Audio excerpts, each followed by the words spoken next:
Trois invités avec nous chaque soir pour décrypter les mouvements de la planète marché. Vincent Lequertier est avec nous, gérant senior et responsable de l'allocation d'actifs de WeSave. Bonsoir Vincent. Bonsoir Grégoire. Merci d'être là. Guillaume Laconi nous accompagne également, gérant action européenne chez Edmond Rothschild Asset Management. Bonsoir Guillaume. Bonsoir Grégoire. Ravi de vous accueillir dans cette émission. Et à vos côtés, Vincent Juvin, stratégiste chez JP Morgan Asset Management. Bonsoir Vincent. Bonsoir Grégoire. Bon, comment est-ce qu'on réfléchit chez JP Morgan AM au voyage dans lequel la Réserve fédérale américaine est sur le point de s'embarquer? Il y a évidemment la décision de ce soir, mais au-delà de ça, la question du timing s'est posée, la question de la taille de la baisse de taux est encore à trancher, peut-être devant nous. Se pose également la question du rythme.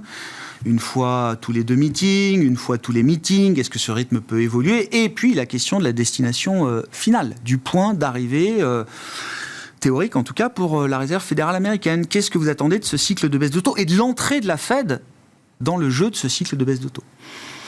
Force est de constater que depuis le début de l'année, les attentes de marché ont été vraiment très, très volatiles. On est passé de 0 à 7 à 0 à de nouveau, je dirais, un certain nombre. Alors pour ce soir, la Fed va-t-elle remonter les taux? Voire va-t-elle remonter les taux ou les baisser in extremis entre deux meetings au mois d'août. Donc finalement, on apporte peu de crédit à ces anticipations de marché, même si en vertu, en tout cas, de ce dont on nous avait habitués ces dernières années, une certaine forward guidance qui est pricée et va se passer.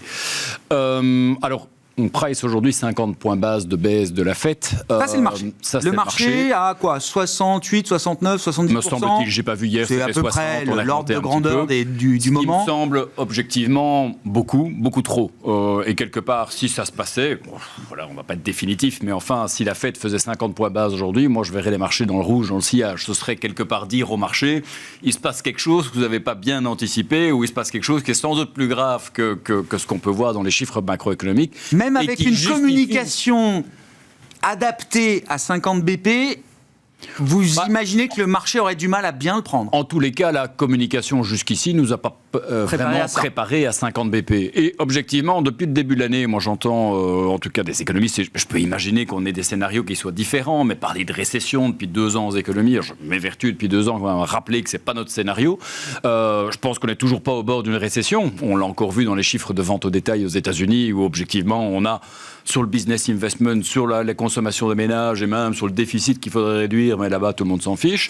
Objectivement, une économie qui est largement soutenue, toujours sous stéroïdes, toujours qui fonctionne sur différents moteurs économiques. Donc, elle ne me semble aucunement au bord du précipice. Par ailleurs, contrairement à ce qui prévaut en zone euro, aujourd'hui, vous êtes une entreprise américaine, vous n'avez pas de difficulté à vous financer sur les marchés. Les conditions financières, telles que rapportées dans nos indices conditions financières, vous connaissez tous, sont relativement favorables. Aujourd'hui, vous avez besoin de crédit aux États-Unis, vous le trouvez, c'est pas prohibitif, les entreprises sont bien placées. Donc, la Fed n'est aucunement sous pression économique ou pression, en tout cas, de difficultés avérées dans le monde de l'entreprise pour investir, pour baisser les taux de manière trop hâtive. Moi, je verrai, mais on verra évidemment. Oui, on verra. De la réunion, c'est toujours risqué de venir avec des grandes convictions.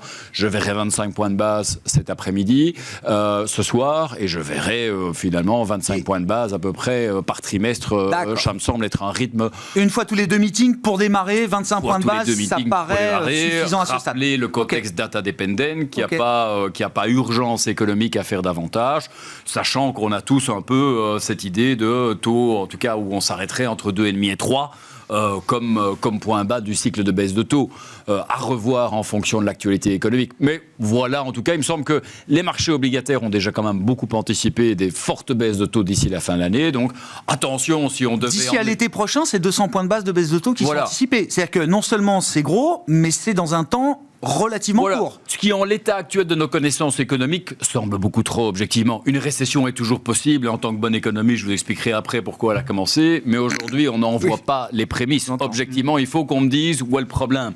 Et on a beaucoup parlé du marché du travail depuis le mois d'août, avec ces fameuses règles de SAM activées et ainsi de suite.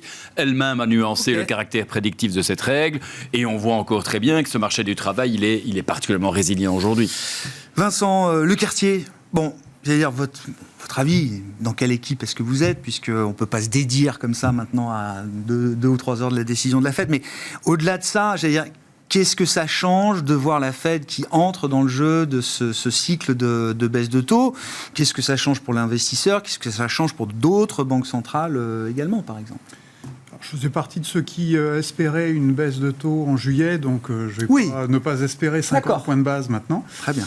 Sur l'argument qui a été celui qui a été avancé, c'est-à-dire celui de l'emploi, pour moi, il y a beaucoup de facteurs qui montrent qu'il y a quand même un véritable affaiblissement de la dynamique et voilà, qui justifie quand même une action.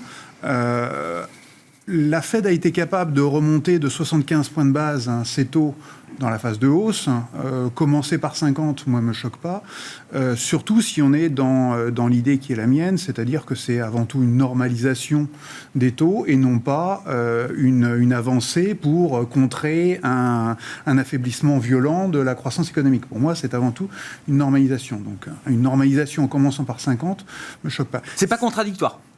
Dire qu'on est dans une normalisation, qu'il n'y a pas d'urgence et commencer par 50, c'est quelque chose que la communication peut expliquer. Alors, c'est pas évident. Il n'y a pas d'urgence. Il n'y a pas d'urgence. Pour moi, ça peut se moduler. D'accord. Les finances américaines sont insoutenables si la croissance économique ralentit trop. Ce qui veut dire qu'il faut impérativement avoir des taux d'intérêt qui permettent aux finances publiques américaines, l'année prochaine, de pouvoir payer les intérêts de la dette régulièrement. Si jamais Trump est élu, on a un risque inflationniste qui est assez fort. Ce qui veut dire que la Fed serait très embêtée l'année prochaine pour continuer de baisser ses taux. Donc je pense qu'elle a intérêt à démarrer aussi vite que possible et de frapper relativement fort dès le démarrage pour avoir suffisamment baissé ses taux pour que l'année prochaine, la dynamique soit... Si la politique venait perturber le cycle de baisse de taux de la Fed, autant en faire le maximum dès qu'on peut, quoi. C'est ce que je pense. Donc, donc ça veut dire que pour les autres banques centrales, pour continuer la réponse, je pense qu'effectivement, le fait d'avoir une banque centrale qui soit agressive dès le départ, ça soulage en réalité tous les stress qu'on peut éventuellement avoir sur les parités de change internationales. Ouais. Hormis le Japon, qui est un cas très particulier, mais en tout cas, la BCE, elle serait probablement très soulagée d'avoir on va dire un dollar moins fort et donc moins de risque d'importation, d'inflation par les devises. Donc je pense que pour beaucoup de banques centrales, ça serait un vrai soulagement. Pour beaucoup de banques centrales dans les pays émergents aussi. Donc je pense qu'effectivement, ça allégerait le risque de tassement économique mondial. Donc je pense que la chose serait favorable. Pour les marchés financiers et pour les investisseurs, il est clair que d'avoir une dynamique de taux qui se détendent, c'est favorable pour les marchés obligataires et les actions, généralement dans la foulée, sont assez contentes. La grande question, en fait, elle est de savoir de mémoire, c'est 7300 milliards de cash qui sur le monétaire. Ouais, sur le monétaire, qui sont bloqués. Ouais. Quand est-ce qu'ils vont rebasculer vers d'autres produits ? Je pense qu'il doit y avoir un seuil, je dis n'importe quoi, à partir de 4% sur le monétaire. Voilà, à ce moment-là, on commence à basculer. Je pense que c'est ce genre de flux qu'il va falloir surveiller. Et ensuite, évidemment, de savoir vers quel actif ça se reporte en priorité. Oui. Logiquement, c'est plutôt les obligations si on a le risque en tête. Si vous êtes comme moi et que vous êtes... Si on suit la hiérarchie des risques, oui. Si vous on passe pas du monétaire au bitcoin comme ça du jour au lendemain. Si vous n'avez pas peur d'un crash économique, les actions restent un très bon support quand même aussi. Ouais.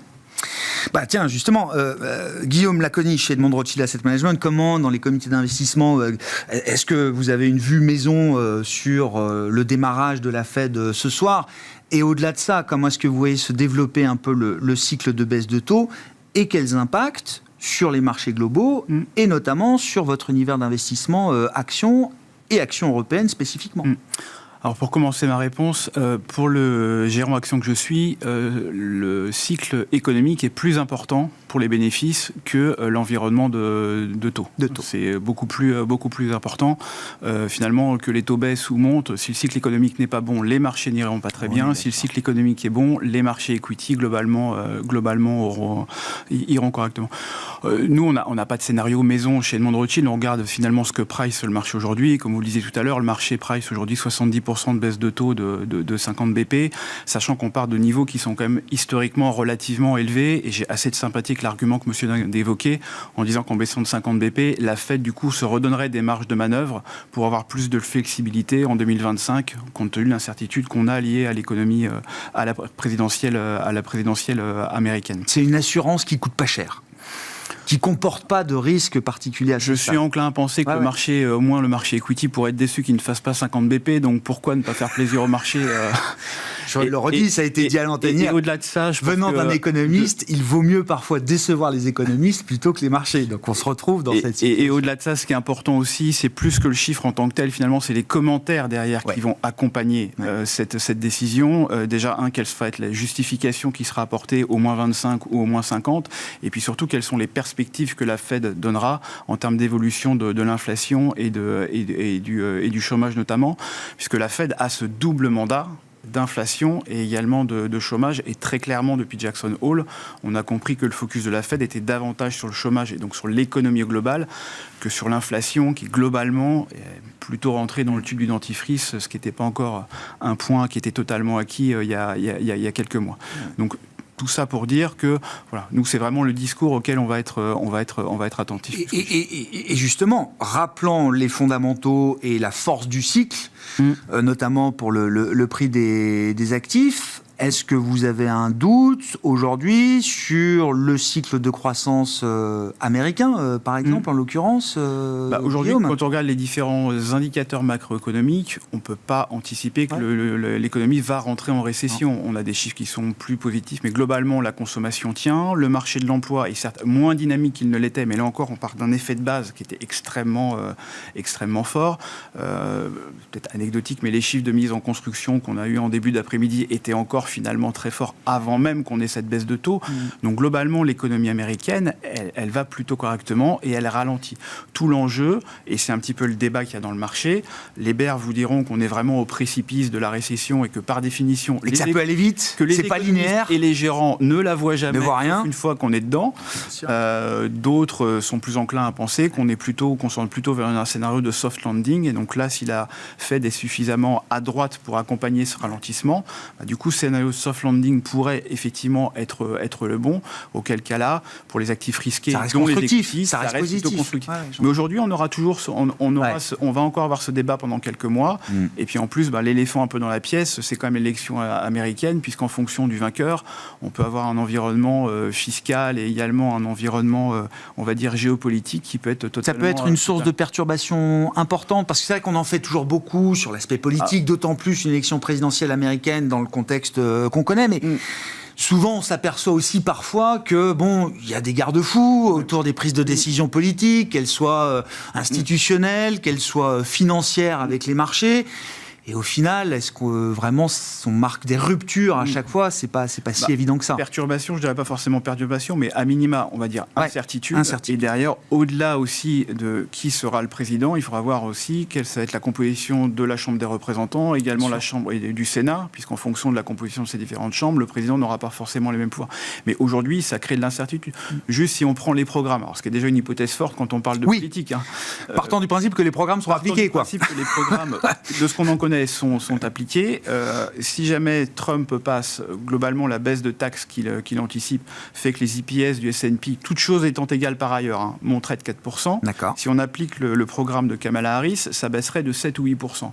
Donc on a un écart de 12 points. Alors c'est à prendre avec des pincettes, on y sera...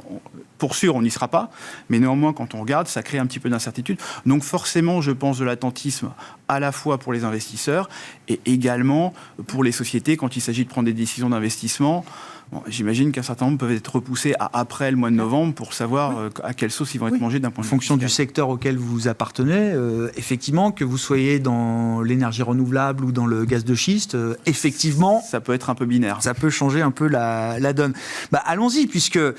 Il y a peut-être un risque, et l'avenir nous le dira, que le cycle de baisse de taux de la Fed puisse être altéré par le résultat de l'élection présidentielle. On s'en rapproche, Vincent, Juvin, c'est pas une discussion nouvelle entre nous, mais On ne s'est pas revu depuis que Joe Biden a laissé la place à Kamala Harris. Est-ce que ça relance le match? Est-ce qu'il y a des éléments de programme, effectivement, qui peuvent être des sources de perturbations potentielles à la sortie de ces élections pour les Alors, ça relance les choses, finalement. Le Conseil d'équité, en ce qui me concerne, ce vote plateau Grégoire, c'était début juillet. Voilà, mais là, c'est clair, ça relance clairement les démocrates. On commence évidemment à avoir davantage d'éléments sur les programmes respectifs. Ça reste quand même un peu, parfois, il faut croire un peu les interventions dans les débats télévisés. Donc il y a certains qui sont au coude à coude dans les sondages, pour ce que valent les sondages à ce stade, évidemment, en tout cas du cycle présidentiel. Les sondages donnent quand même aussi toujours plutôt les républicains gagnant au Sénat et plutôt perdant la Chambre des représentants. Donc ça veut dire qu'on se dirige a priori vers une sorte de cohabitation, ce qui d'ailleurs, par rapport à la capacité de déployer les programmes derrière, on est plutôt dans un scénario à la belge ou désormais à la française, il faut le dire. Donc ça va quand même être compliqué. Donc vous détenez le record quand même, encore, de loin. Ça rend évidemment le risque, je dirais, d'avoir le déploiement d'un programme disruptif relativement limité à mon sens. Alors, je trouve qu'il y a souvent beaucoup de différences sur la forme, sur le fond, et je pense que ton analyse est très juste, mais enfin, en effet, il y a beaucoup de garde-fous et on verra quelle sera leur capacité réelle à intervenir.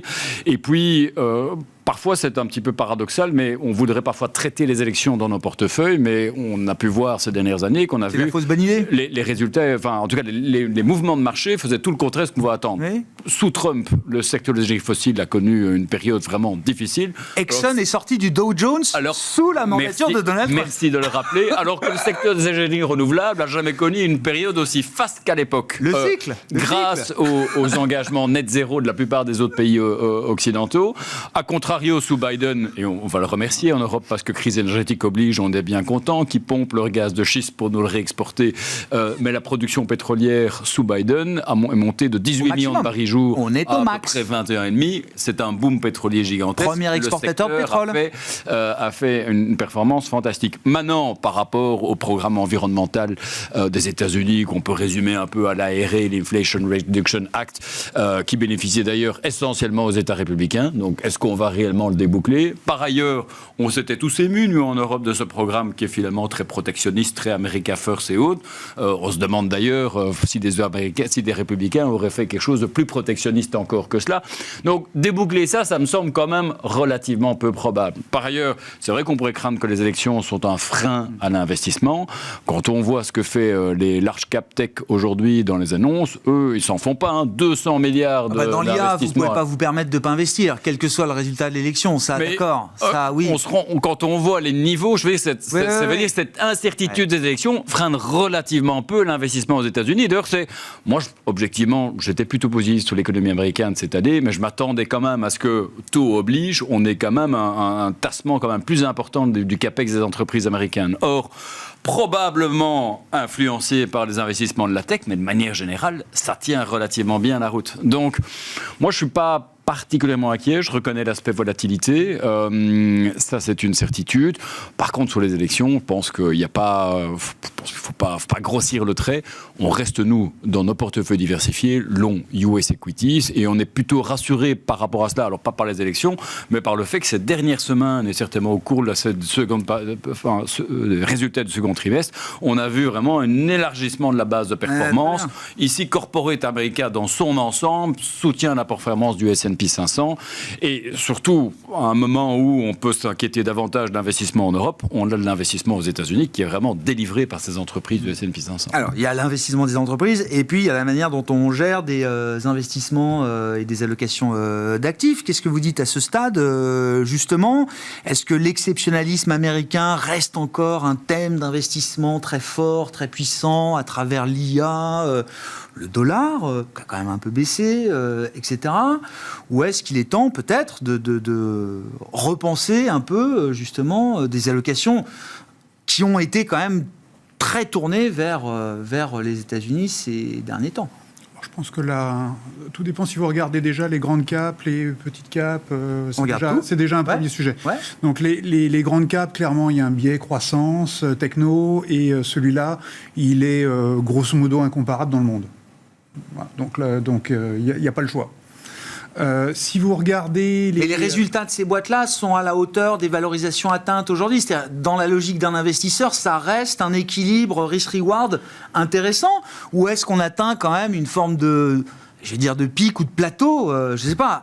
Les 7 magnifiques sous-performent depuis cet été. Nvidia, avec la lecture des résultats qui a été faite par le marché, montre que c'est quand même de plus en plus difficile de surprendre, en tout cas de surprendre avec l'ampleur avec laquelle on pouvait surprendre il y a encore quelques mois, etc. etc. Alors, je ne vais pas dire qu'il ne fallait pas se méfier, puisque nous, on avait basculé une partie de nos positions vers du S&P équipondéré. Très bien, donc, d'accord. En clair, on avait déjà anticipé ce risque. Est-ce que sur le long terme, c'est un risque qui pose un énorme problème? Non, je pense qu'il faudrait savoir revenir de nouveau sur les méga cap sans trop d'hésitation. Sur le cycle économique, si vous considérez que de toute façon les soutiens budgétaires vont rester très forts et que en soutien, vous avez en plus une politique monétaire qui va améliorer la structure bilancielle des entreprises, notamment toutes les petites qui ont besoin de lever des capitaux, etc. Je pense que les moyennes capitalisations américaines redeviennent intéressantes. Donc faire de la rotation des grandes vers les petites, ce qu'implicitement nous on a fait avec notre équipondéré, je pense que cette bascule a un certain sens. Sur le trimestre, des indices, alors comme le Russell 2000 ou d'autres indices de small et mid cap US, font bien, ils font jeu égal avec le S&P 500. Font même mieux que le S&P 500. Et surtout ont l'avantage d'avoir eu moins de volatilité. Donc en clair, la baisse d'août ou la baisse de début septembre a été moins forte. Donc je pense que de ce point de vue, c'est intéressant. Si vous regardez par contre la partie obligataire américaine, quand on regarde l'ampleur des déficits, quand on regarde l'ampleur de la dette, moi j'ai du mal à imaginer que la Banque centrale américaine, si la croissance reste relativement forte, avec une perspective d'inflation qui tourne aux alentours de 2,3% quand on regarde les anticipations, j'ai du mal à croire que l'ampleur des baisses imaginées par les marchés puisse être réellement observée l'année prochaine. Donc en clair, je pense qu'on risque d'être déçu par la partie dette. Par contre, la partie action, pour moi, continue d'être assez confortable. Je pense qu'en plus, sur la partie dette, si jamais c'est Trump qui est élu, il pourrait y avoir des tensions internationales, il pourrait y avoir un certain nombre d'investisseurs internationaux qui pourraient se retirer de la zone. On a un quart de la dette américaine qui est détenue par des investisseurs étrangers. Donc voilà, il peut y avoir un peu de sensibilité, plus de difficulté à placer le papier, avec point d'interrogation, est-ce que la Banque centrale se relance dans du quantitative easing pour venir se substituer? Ils ont déjà allégé un petit peu le rythme de réduction du bilan. Je pense que ça sera une des grandes questions. Pour ce qui est des allocations obligataires, moi je pense que l'Europe est très bien, et il est évident que pour le moment la BCE n'en fait pas assez, qu'elle devrait aller plus loin, que le rythme est trop faible. Donc là, le risque est plutôt que la BCE délivre un peu plus que ce qu'elle signale aujourd'hui. Et si elle était Draghi friendly, il faudrait avoir des taux d'intérêt bas pour aider les soutiens budgétaires et les levées de capitaux européennes qui, de mon point de vue, sont nécessaires. Guillaume, comment vous regardez déjà la manière dont le marché a peut-être changé un petit peu de régime depuis cet été? C'est vrai qu'on l'observe sur le marché européen, par exemple, un marché beaucoup plus défensif, des secteurs santé, télécom, utilities, qui reviennent en ce moment sur le devant de la scène, quand des secteurs beaucoup plus cycliques ou beaucoup plus tiltés croissance, on pense au luxe, à l'automobile, qui ont été évidemment des stars jusqu'à il y a encore quelques mois, se retrouvent un peu moins aimés. Oui, effectivement, il y a eu une rotation sectorielle et thématique, en gros, depuis le milieu du printemps. Donc, si on rembobine un petit peu l'histoire de cette année, on a eu une phase au début de l'année où les valeurs cycliques ont été clairement privilégiées par rapport aux valeurs défensives, dans l'anticipation que la macroéconomie allait s'améliorer en Europe, tenir aux US et s'améliorer en Chine en deuxième partie de l'année par rapport en première partie. Et force est de constater que la Chine, globalement, aujourd'hui est à l'arrêt, donc ça, on peut mettre une croix dessus. Et ça impacte négativement un certain nombre de valeurs des capital goods, donc des industriels, le luxe évidemment, qui bénéficient encore d'effets de base, mais qui vont s'amenuiser. Donc, en toute logique, c'est pour ça que les investisseurs ont un peu switché au cours de l'été sur des valeurs un petit peu plus défensives, qui, en plus d'être moins sensibles au cycle économique, sont les plus à même, au moins dans un premier temps, de bénéficier de la baisse des taux. C'est ce qu'on appelle les fameux bond proxies. L'exemple type, effectivement, c'est le secteur de la pharmacie. Dans un deuxième courant, on peut mettre le secteur des utilities. Et également, ce qu'il faut avoir en tête aussi, c'est que depuis le début de l'année, je pense que le meilleur secteur en Europe, c'est le secteur de l'immobilier, qui est par essence le secteur qui est le plus... J'allais dire les banques, en fait, vous voyez, mais non, c'est l'IMO, alors. C'est les foncières cotées. Et le secteur emblématique, en fait, gagnant de toute baisse des taux et qui, en plus, a subi un cycle de baisse assez prononcé qui dure depuis maintenant 18 ou 24 mois. Donc, c'est ce qui explique, en fait, cette rotation sectorielle. Parce que le corollaire aussi du fait que les cycliques avaient été recherchés au cours du printemps, c'est qu'on commençait à atteindre des niveaux de valorisation qui pouvaient se justifier si on était dans un environnement, on se disait que les bénéfices allaient plutôt être revus à la hausse, alors qu'en fait, il s'est produit exactement l'inverse, et on l'a vu lors de la saison de publication des résultats du T2, c'est globalement les secteurs cycliques qui ont vu leurs estimations de bénéfices revues à la baisse beaucoup plus sensiblement que les secteurs défensifs. Et ça a été aussi un segment de marché qui a été très attaqué en bourse. Pour moi, l'exemple type, c'est le secteur de la chimie. Moi, ça me fait 1 an qu'on me dit que dans le secteur de la chimie, on arrive au bout du déstockage, qu'on ne peut pas aller plus bas, que la demande va repartir. Force est de constater que si, en fait, on continue un peu de creuser malheureusement et qu'il n'y a pas de redémarrage. Et c'est un secteur qui avait été joué en bourse. Et finalement, la bulle en fait de recovery s'est tout simplement dégonflée. Et vu l'environnement macro qu'on a décrit, les investisseurs ont un petit peu de mal à se projeter, à revenir sur ce type de secteur. Mais il ne faut pas en tirer la conclusion que c'est un marché qui se prépare, j'allais dire, à la récession. C'est-à-dire de voir des secteurs défensifs revenir sur le devant de la scène. C'est des secteurs qu'il mérite. Il y avait une vraie opportunité d'investissement de ce point de vue-là, avec des modèles d'affaires, des performances opérationnelles qui s'amélioraient, quand les prix étaient peut-être pas, s'ajustaient pas peut-être forcément à ce momentum. Il y avait des écarts de valorisation déjà qui s'étaient créés. Ensuite, c'est tout bête, mais pour le gérant equity que je suis, à un moment donné, si je vends mes cycliques, il faut bien que j'achète autre chose. Les investisseurs qui me confient de l'argent, ils veulent que vous soyez investi. Donc on est toujours dans cette espèce de jeu un petit peu relatif. C'est le concours de beauté, quoi. Et si jamais le scénario que j'ai décrit tout à l'heure, à savoir qu'on s'achemine vers un scénario de soft landing avec les banques centrales qui sont derrière, à un moment donné, il faudra revenir sur les cycliques, parce qu'un certain nombre d'entre elles ont bien corrigé déjà. On est revenu sur des niveaux de valorisation qui ne sont plus un obstacle à la performance. C'est peut-être encore un petit peu tôt, mais aujourd'hui, nous, dans nos portefeuilles, on n'est pas full défensif. On a gardé une belle exposition à un certain nombre de valeurs cycliques en étant très sélectif sur les marchés finaux et également sur les niveaux de valorisation. Comment vous comprenez les difficultés des grandes entreprises européennes qui opèrent en Chine ? C'est pas un sujet nouveau, ça fait déjà plusieurs années, post-Covid en tout cas, que les difficultés de la Chine se révèlent aux yeux du monde. Alors, il y a un peu deux histoires. C'est-à-dire qu'il y a quand même l'histoire d'une domination industrielle chinoise sur des secteurs clés, avec une machine à exporter, des panneaux solaires, des véhicules automobiles qui tournent à plein régime. Donc de ce point de vue-là, j'ai pas l'impression de voir une Chine affaiblie. En revanche, quand on regarde à l'intérieur et sur le plan de la consommation notamment, on a peut-être une lecture très différente. Mais qu'est-ce que vous retirez des groupes européens dans votre univers d'investissement, des difficultés, de la profondeur des difficultés qu'ils rencontrent aujourd'hui encore sur place? Alors en fait, il n'y a pas une réponse et il n'y a pas une Chine, mais il y en a plusieurs. Bon, du côté de la consommation, ce qui est sûr, c'est qu'il y a un vrai problème de confiance du consommateur, et ça nous est raconté par toutes les sociétés qui opèrent auprès du consommateur chinois, quel que soit le type de produit qu'elles leur vendent. Des chaussures de sport quand on s'appelle Adidas, des produits de luxe quand on s'appelle LVMH ou Hermès, ou des produits de grande consommation quand on s'appelle à L'Oréal. Là, vraiment, le consommateur chinois cale, et de notre perception, c'est un vrai problème de confiance. Elle achète plus, le consommateur chinois, il achète plus de marques Adidas ou Nike, ou est-ce que plus généralement, il achète plus de baskets? Alors, il achète moins, et en plus, maintenant, dans un certain nombre de segments, il a la possibilité d'acheter auprès de marques chinoises. Enfin, ça a été très bien documenté. Nike, Puma, Adidas, ils ont perdu des parts de marché par rapport à leurs concurrents locaux. Dans les produits de consommation, donc dans les produits de beauté, il y a des marques locales qui sont maintenant bien établies et qui ont pris des parts de marché. Alors, pas tant auprès de L'Oréal, mais plutôt auprès des acteurs japonais et coréens. Et ça aussi, ça fait des années que ça dure et ça va continuer. L'exemple emblématique de cette thématique, c'est sur le secteur de l'automobile. Enfin, quand on se remet 10 ans en arrière et qu'on regarde les parts de marché, la vitesse à laquelle c'est allé, du Made in Germany par rapport à aujourd'hui. Alors là, il y a une rupture technologique majeure avec les véhicules électriques qui a accentué ce phénomène. Mais c'est pour ça qu'il n'y a pas de réponse complètement univoque à votre question.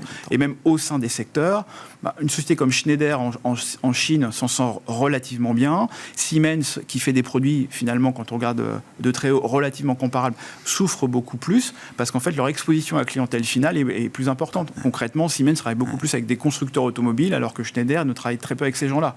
Donc c'est pour ça qu'il n'y a pas vraiment de réponse qui soit uniforme, et c'est tout l'intérêt de faire du stock picking et de la sélection de titres, parce que entre différents acteurs d'un même secteur, vous pouvez avoir des écarts de performance qui sont extrêmement significatifs et importants. Vincent Juvin, qu'est-ce qu'il y a de nouveau à dire sur la Chine? Quand je dis de nouveau, là aussi, c'est une discussion qu'on a régulièrement avec vous tous, mais vous aussi, Vincent Juvin. J'ai l'impression qu'on prend encore conscience de la profondeur du problème chinois pour des groupes occidentaux, en tout cas, qui opèrent sur place. Oui, du problème chinois plus largement. C'est vrai que l'exportation des excédents de production, c'est évidemment pour nous problématique, mais c'est aussi le signe que c'est une économie qui tourne au ralenti. Il faut garder les usines en fonctionnement, il faut garder les gens au boulot. Il faut saturer les capacités de production. Qui est quand même fortement remonté, notamment chez les jeunes. C'est vrai que le modèle économique chinois en tant que tel est mis à mal, et nous, on en souffre par les exportations de cet excédent de production. Alors, je pense ce qui a été dit est très juste. On observe aussi, moi je n'y ai pas été récemment, mais on nous le remonte, c'est vrai qu'il y a plus de nationalisme dans les achats qui peuvent être réalisés avec le consommateur, ou opportunisme, parce que sur les automobiles, évidemment, les incitants fiscaux qui les incitent évidemment à privilégier les achats d'automobiles chinoises au détriment d'automobiles occidentales, par exemple. Sur le luxe, c'est peut-être moins, je dirais, l'aspect nationalisme, c'est peut-être aussi beaucoup, d'ailleurs, les contrôles de flux de capitaux. On sent évidemment qu'ils sont évidemment sur ces aspects-là quand même fort contrôlés. Mais c'est vrai qu'on ne sent pas cette économie redémarrer. Tous les indicateurs de confiance, tout ce qui est encore publié, puisqu'il faut quand même reconnaître qu'il y a un certain nombre d'indicateurs qui disparaissent petit à petit et que ça nous complique la tâche, évidemment, pour mesurer les choses. Mais c'est vrai qu'on a un peu du mal à comprendre la direction que prend la Chine depuis la seconde vague du Covid, alors que précédemment, c'était un petit peu le meilleur élève de la classe. À l'issue de ces premières vagues du Covid, on s'en rappelle tous, ces constructions d'hôpitaux hyper rapides, dont on était jaloux en Occident, remercier les Chinois pour leurs exportations in extremis de masques, de gel hydroalcoolique ou que sais-je, et depuis lors, évidemment, on a cassé la machine. Moi, je ne rencontre plus un investisseur institutionnel, banque privée ou autre, qui pense revenir sur la Chine incessamment sous peu. Donc, il faudra que Sur les actions ? Parce qu'on parle souvent du marché obligataire émergent et chinois qui peut être encore une source Alors merci de l'évoquer, Grégoire. Vous le savez que sur ce plateau, j'ai régulièrement parlé des marchés de dette en Chine et on a connu évidemment une super année. D'accord. Même sur cette thématique, en Europe, l'exposition à la duration en Chine... C'est quoi, un 10 ans chinois, c'est quoi? C'est à 2% plus, c'est ça? Oui, donc c'est tout à fait... mais pour donner l'ordre de grandeur. Bon, maintenant, attention, à la devise, c'était quand même aussi un petit peu chahuté. En Occident... Ça devient cher quand même, non? Oui, en Occident... Okay. L'inflation est à peu de choses près à zéro, donc en termes réels, on est évidemment sur des taux. Oui. Si la Chine est en déflation, c'est peut-être pas encore. Et puis il y a une réelle décorrélation par rapport au reste des autres marchés qui perdurent.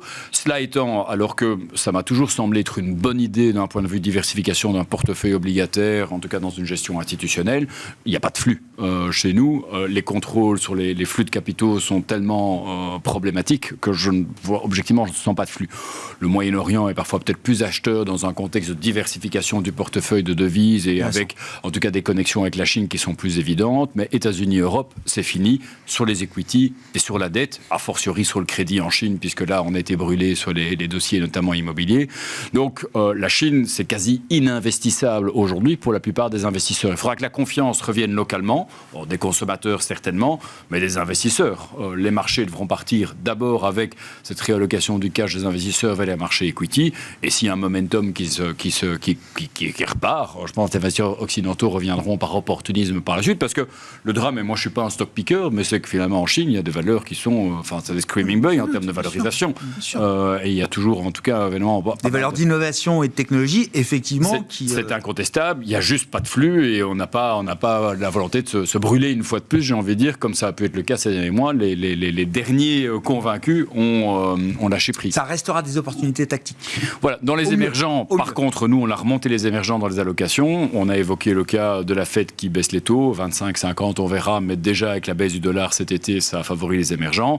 Et dans les émergents, Asie périphérique, Amérique latine, il y a évidemment beaucoup de choses à faire, me semble-t-il. Dans l'idée de la diversification ou du reste du monde, dans une allocation que vous pouvez piloter, Vincent, alors, le sujet chinois, comment vous le traitez, pas forcément en termes d'investissement, mais quelle influence, quel impact ça peut avoir sur de grandes classes d'actifs mondialisées, et puis la question émergente hors Chine, peut-être, s'il faut traiter le sujet comme ça. Alors, Chine, pour nous, on en a encore une représentation sur les actions. D'accord. L'idée étant que je pense que le risque de baisse, la plupart des investisseurs... Très asymétrique, quoi.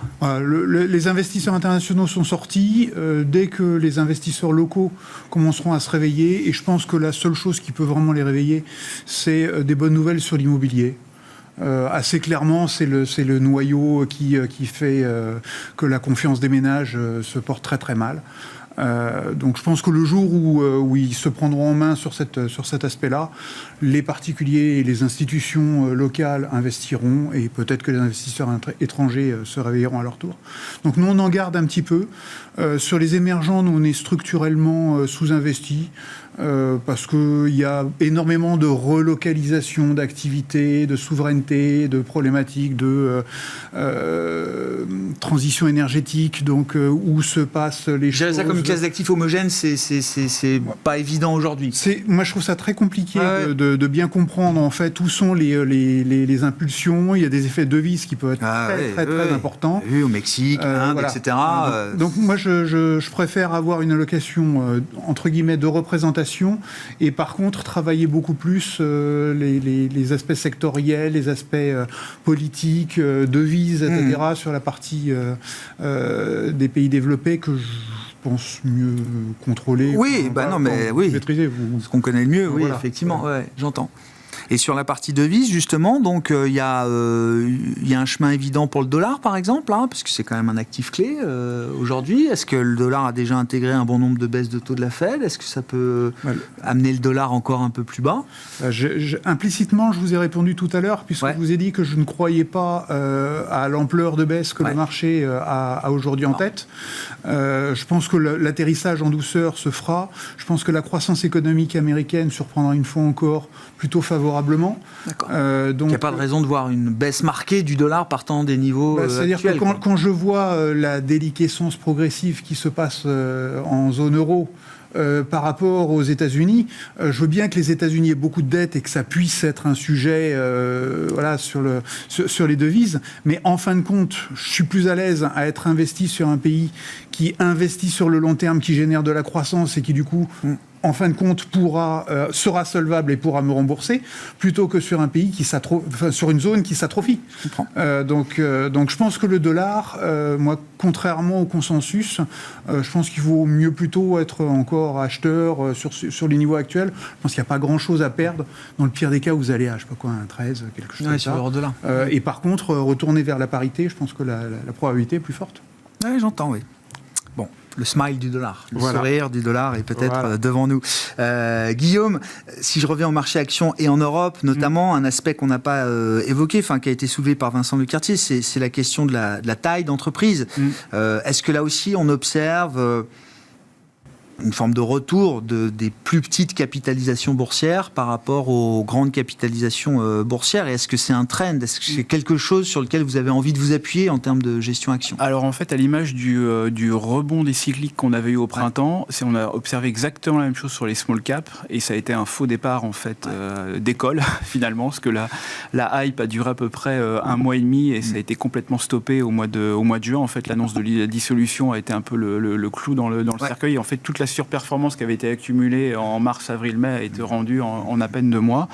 Néanmoins, nous, c'est toujours un segment de marché qu'on aime bien, parce que déjà, il est extrêmement diversifié, et donc s'il y a un domaine où il faut faire du stock picking, c'est sur les small cap. Et dans un des fonds dont je m'occupe, on a une très forte pondération en small cap. On peut nous dire que c'était une mauvaise idée. En fait, toutes les small cap qu'on avait sélectionnées ont plutôt fait mieux que le marché. On peut faire de la perf avec des small cap. Des small cap, mais en faisant du stock picking. Le deuxième point, c'est qu'elles sont perçues comme étant très sensibles, enfin plus sensibles au niveau de taux que les large cap. Quand on rentre dans une phase où globalement les taux sont plutôt orientés à la baisse qu'à la hausse, ça devrait, toute chose étant égale par ailleurs, redonner un petit peu d'appétit sur sur ce segment de marché. Ce qui manque aujourd'hui sur les small caps, en fait, c'est des flux, parce que ça fait des années en fait qu'on a des flux sortants sur cette classe d'actifs, et malheureusement contre les flux, on peut pas faire grand chose. Mais aujourd'hui, qu'est-ce qui manque pour générer les flux? Enfin, parce que j'entends cette histoire de flux depuis longtemps, effectivement, je vous confirme, mais pourquoi les flux ne reviennent pas? C'est ça ma question. À la place d'un investisseur généraliste, il n'a aucune obligation d'investir sur les small caps. Donc pour investir sur les small caps, il fallait qu'il trouve quelque chose qu'il ne trouve pas dans les large caps. Et dans les large caps, ces dernières années, il trouvait à peu près tout ce qu'il pouvait avoir, essentiellement également de la croissance bénéficiaire. Aujourd'hui, on rentre dans une phase où on a, aujourd'hui en tout cas, si on en croit le consensus, un peu plus de croissance bénéficiaire sur la partie small. L'environnement de taux, comme je vous le disais, qui est plus attractif. Et puis également l'investissement, on parle là beaucoup de bénéfices, mais il faut toujours aussi parler de valorisation. Et le corollaire de la forte sous-performance qu'on a eu sur les small caps, qui dure maintenant depuis 3-4 ans, peut-être même 4 ou 5, c'est qu'on a aujourd'hui des niveaux de valorisation des small par rapport aux larges qui sont sur des points historiquement bas. Donc aller all-in sur les small caps, ça ne me paraît pas forcément être un bon pari, mais je pense qu'il y a des bonnes opportunités à trouver si on est un petit peu sélectif, et c'est ce qu'on essaye de faire. Au-delà du picking, il nous reste 30 secondes. Guillaume, est-ce qu'il y a un ou des thématiques qui ressortent dans la gestion small cap que vous supervisez? Des thématiques, là encore, c'est vraiment du stock picking. Il n'y a pas de thématique généralisée à vous donner, mais globalement, investir sur les small caps, c'est plutôt aller chercher des valeurs de croissance, que c'est là, faire des small caps pour aller chercher de la value en Europe. On a dans les large caps. Il y a les banques, les banques pour ça. Voilà, ça n'a pas trop d'intérêt. Donc, par définition, si on va sur les small caps, c'est pour aller chercher des histoires de niche un peu spécifiques. Et quand on commence à creuser, j'en discute régulièrement avec mes petits camarades, en fait, on a un paquet de très très belles boîtes en Europe. On a la plus belle cote small cap du monde. Il faut le dire. La deuxième peut-être. La deuxième, bon, c'est qui les premiers? Non. La qualité de la cote US small cap est quand même très inférieure à la qualité de la cote small cap européenne. C'est ce que j'entends souvent. Tout à fait, mais la réactivité démarre d'abord aux États-Unis avant d'enchaîner en Europe. Donc si vous faites de l'allocation comme moi, il vaut mieux commencer par les small cap US avant de vous intéresser à l'Europe. Merci beaucoup messieurs d'avoir été les invités de Planète Marché ce soir. Vincent Lecartier, WeSave, Vincent Juvin, JP Morgan Asset Management et Guillaume Laconi, Edmond Rothschild Asset Management.